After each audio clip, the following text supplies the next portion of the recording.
구독과 좋아요는 윤석열이 싫어합니다. 윤석열, 한덕수, 권성동 내란 시즌이 예상대로이다. 인텔리티V가 지난 5일 게재한 탄핵으론 안 돼. 국힘과 한덕수가 칼춤을 춘다. 칼럼에서 우려했던 일이 현실로 나타나고 있다. 윤석열 대통령이란 이가 공문서 모두 수령 거부. 대통령 윤석열은 고위공직자수사처, 검찰, 경찰, 헌법재판소에서 보내는 모든 문서에 대한 수령을 거부하고 있다. 한 나라의 대통령이라는 이가 본인 스스로 법적 책임을 지겠다고 말했던 이가 찌질함의 극치를 보이며 탄핵의 시간, 내란의 시간을 늦추고 있다. 대통령실 경호처는 내란 우두머리 피의자를 지키기 위해 문서의 수령을 거부하고 경찰의 압수수색을 못하도록 잇따라 막아섰다. 대통령실 총무비서관실도 문서를 받아놓고서는 접수증을 주지 않는 치사한 방법으로 문서를 수령하지 않고 있다. 노회한, 한덕수는 윤석열의 꼬붕인가? 대통령 권한대행 한덕수 등 국무위원들과 국민의힘 원내대표 권성동 등 국힘 의원들이 내란 수괴 피의자 윤석열을 노골적으로 옹호하고 나섰다. 거부권 행사해봤는데 내란, 김건 희특 검법 거부 못하겠나? 탄핵소추로 직무정지된 대통령의 권한을 대행하고 있는 총리 한덕수는 19일 6개 법안에 대한 거부권을 행사했다.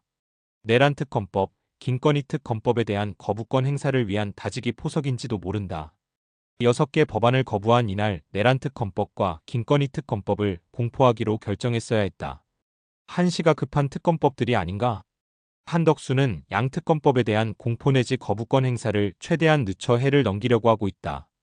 더 가관인 것은 6개 법안에 대해 거부권을 행사하면서 내뱉은 말이다. 자신들이 짓밟아버린 헌법을 지키기 위해서라고 뻔뻔하게 이유를 늘어놓았다. 내란의 공범 피의자인 총리 한덕수가 대통령 권한대행에 앉게 냅둔 더불어민주당은 순진함을 지금이라도 버려야 한다. 노무현 전 대통령의 참여정부 총리를 지낸 한덕수이니까 뭔가를 기대하고 있는가? 국회목 헌법재판관 3명 임명 안 할 수도. 헌법 제111조. 헌법재판소는 법관의 자격을 가진 구인의 재판관으로 구성하며 재판관은 대통령이 임명한다. 제2항의 재판관 중 3인은 국회에서 선출하는 자를, 3인은 대법원장이 지명하는 자를 임명한다. 우리 헌법은 상권 분립 차원에서 헌법재판소 재판관 9명에 대해 입법, 행정, 사법부가 각각 3명을 지명하도록 하고 있다. 대통령은 자신이 지명한 3명을 제외하고는 재판관 임명에 대해 어떤 권한도 없다. 입법부와 사법부가 지명하면 형식적으로 국가원수로서 임명만 하라고 한 게 헌법 규정의 취지이다. 그런데 총리 한덕수는 국회가 지명권을 갖고 있는 헌법재판관 3인에 대한 임명에 대해 가타부타 말을 하지 않고 있다. 국회 추천 헌법재판관에 대한 임명은 형식적 절차라는 게 헌법학계의 통설이다. 국민이 선출한 대통령도 거부할 수 없는 형식적 임명 행위를 소극적 행정만 할 수 있는 대통령 권한대행이 임명을 거부하는 건 위헌이다. 헌재는 9명의 재판관이 있어야 하고 7명의 재판관이 참여해야 심리를 할 수 있는 게 원칙이다. 이 원칙을 저버리고 대통령 탄핵이라는 매우 중요한 심판을 비정상적인 6인 체제로 하도록 방치하는 게 헌법 수호를 운운하는 대통령 대행 한덕수가 할 일인가? 재판관 임명을 끝까지 하지 않으면 6인 체제의 헌재에선 만장일치가 아니면 탄핵을 할 수 없다. 만약 재판관을 임명하더라도 최대한 임명 시기를 늦춰 윤석열에게 반격의 기회를 주려고 할 수 있다. 내란 대통령 배출하고 반성도 사과도 안 해.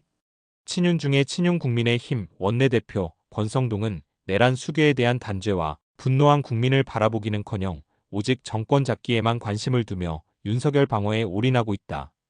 권성동은 헌법재판관 임명을 대통령 탄핵이 결정되기까지 해서는 안 된다. 대통령 권한대행이 헌법재판관을 임명할 수 없다라고도 주장했다.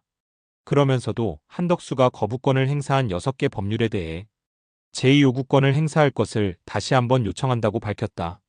이때는 권한이 있고 이때는 권한이 없다라는 무논리이자 국회의원이 스스로 국회의 고유 권한을 인정하지 않는 궤변이다.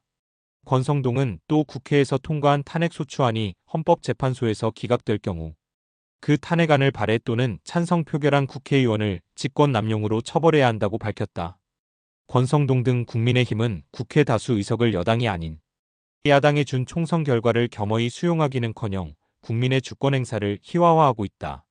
이런 발언을 하려면 국회의원을 당장 내놓고 해야 맞는다. 권성동은 원내대표로 선출되고도 대통령 윤석열의 탄핵소추안 반대 당론을 고수했다.